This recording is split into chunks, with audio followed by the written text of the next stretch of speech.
Ik probeer de emotie te vangen die zij in het kunstwerk hebben gedaan. Dat kan in muziek zijn, dat kan in dichtvorm zijn, welke vorm het ook kan zijn. Daar probeer ik in ieder geval de emotie te vangen en dat me eigen te maken. Ik ben Stef, ik ben songwriter en artiest en ik laat me vandaag inspireren door de tentoonstelling Tekens van Vrijheid in het Limburgs Museum. Hey Stef, leuk dat je er bent. Ja. Welkom in het Limburgs Museum. Dankjewel.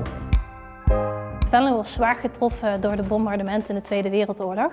In deze tentoonstelling willen we laten zien hoe juist kunstenaars, filmmakers reflecteren op die vrijheid die ze hebben gekregen na de Tweede Wereldoorlog. Hier zie je twee werken van dezelfde kunstenaar. Ja, het is echt helemaal opnieuw ontwikkeld of zo.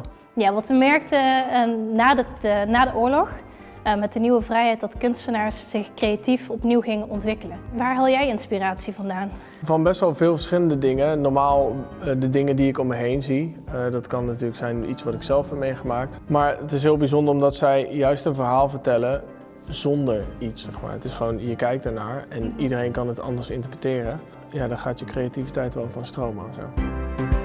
Een ander werk wat ik je wil laten zien hangt hier achter ons. Dat is een werk van A.T. Haas. Als je je niet hield aan de creatieve voorschriften van die tijd, dan werd je gewoon gevangen gezet en dat is hem ook gebeurd.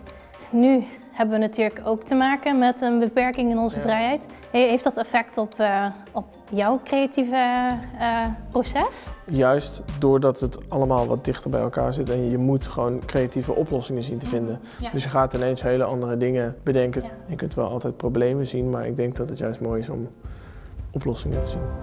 Het is wel grappig om te zien dat het wordt steeds grover of zo. Ja, je ziet dat kunstenaars met steeds meer materialen gaan werken.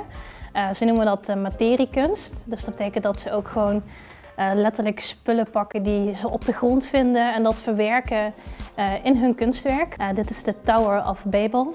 Tajiri heeft zelf gezegd dat hij door de oorlog kunstenaar is geworden. Het laatste werk wat ik je wil laten zien is het beeldmerk voor deze tentoonstelling.